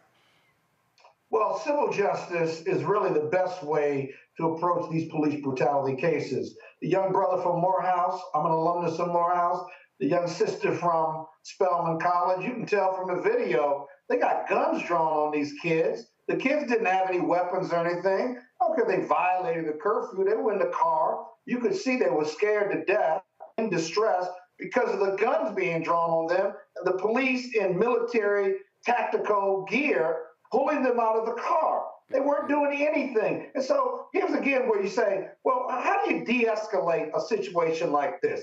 You can see her saying, stop, stop. They're trying to drag her out, but they're stressed out. The police are driving the escalation, and so they finally get them out. But if you were surrounded by police with guns and military tactics, they just broke his window, let me tell you, your stress level and your nervousness and your ability to focus on what their commands are is out of control, because your brain is processing lots of information, confusing information, and threatening information. And your fear level is at the highest. And just look, they're tasing them. And the young brother who's driving, he has his hands on the wheel. He's keeping his hands up because he's had the conversation with his mom and dad. And let me tell you something. They deserve that $2 million. They better stay in school, though, because that $2 million is only going to go so far. True that. I mean, especially if inflation goes up and down, you never know what's going to happen. Rebecca, this kind of targets what you were talking about as it relates to the yoga and wellness space, right? But the mental state of Black people in this country. We have these conversations, and it sort of seems like we have this kind of low bar now where we say, well, at least they only got tased. At least they only got bit by the dogs. At least they only got shot in the leg, right? At least they didn't get shot. And that's supposed to make us feel better and uplifted. But all these scenarios are terrible. What are we supposed to be doing as it relates to working to change these narratives that so many of us have come to accept because this has become so commonplace in our communities? How do you see it? You know, we really got to push this government to do research on the impacts of racial stress.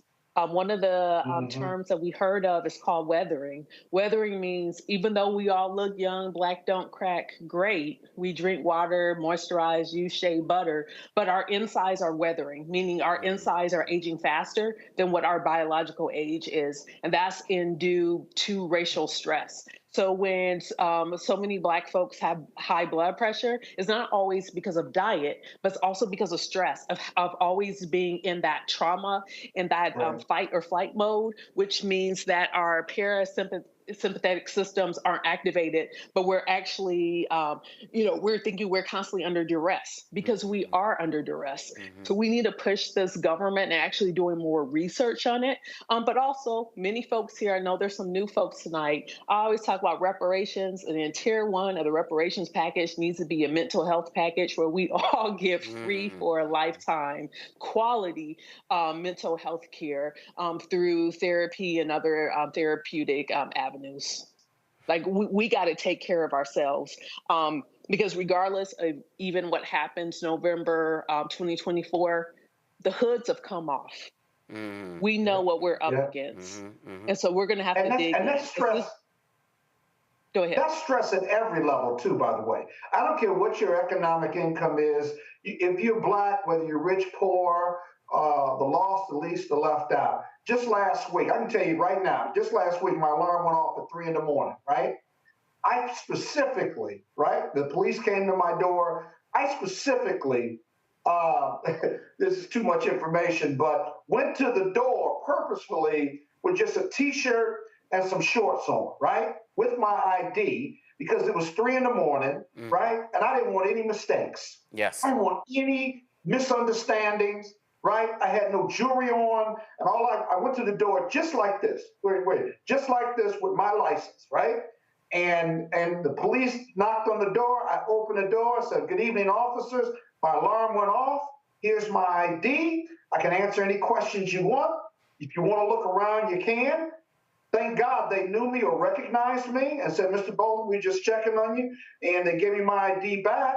and then I went back upstairs, put on my pajamas, right, and went back to bed. But that 15 minutes for me as an African-American man was stress at a high level that people that don't look like me will never experience. Because when they engage with the police, they don't have stress levels per se. They're officer friendly, right? They don't have to go through taking their baseball cap up, keeping their hands on it. They get out of the car and walk back to the police and say, why are you stopping me, right? If I did that, oh my goodness gracious, man, I may not be here talking to you right now. And so wherever you are in your life, whatever station, if you're Black and you're engaging with Black or white or brown police officers, right, it's a heightened level of stress as a Black man, and Black women too for that matter. It's heightened level that you will never get through until it's done. When they get behind me in my nice car, I start making left, right, long way home. My former wife said, what are you doing? I said, I don't want the police behind me. I think they're following me, and I'm going in and I'm taking the long way home because I don't want no mistakes, man. I don't want them to end my life early. I got too much work to do. I got a family, and I got too much work to do with our people in our community. It's that important for us as Black people. It's that important. No, absolutely. And Bill for y'all is basically saying no one's coming to save us. We got to save ourselves because if we don't, we've already lost before we even continue to try to finish this game. And so, and it's not even a game, it's very serious. And so I appreciate both of you all sharing those stories and giving real tips about what we need to do personally as well as in our community in order to really put ourselves in a position to overcome this. I really do appreciate that, and I know the audience does as well. You're watching Roland Martin Unfiltered on the Black Star Network. We'll be right back. Fanbase is pioneering a new era of social media for the creator economy. This next generation social media app with over 600,000 users is raising $17 million, and now is your chance to invest. For details on how to invest, visit startengine.com/fanbase or scan the QR code. Another way we're giving you the freedom to be you without limits. Hey, what's up? It's Sammy Roman. Hey, it's John Murray, the executive producer of the new Sherry Shepherd Talk Show. It's me, Sherry Shepherd, and you know what you're watching, Roland Martin Unfiltered.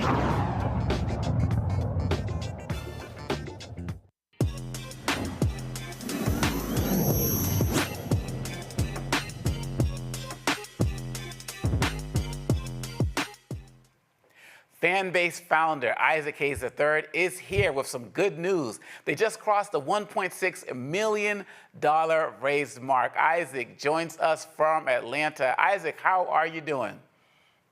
Doing amazing. How are you doing? I am great. I'm so happy that you're here. I am an investor in Fanbase as well. Once I first saw you and Roland Martin talking about it, I immediately went in and put up some money. And please just let us know about this new milestone. Yeah, we just reached $1.6 million raised in our equity crowdfund. And to explain what equity crowdfunding is, it's just the opportunity for anybody that's watching or listening right now to actually have ownership and actually real shares in stock in Fanbase. And so we launched a $17 million round earlier this year. That's going to help us scale Fanbase to 1 million users. We're almost at 700,000 users. It'll help us scale past 1 million users.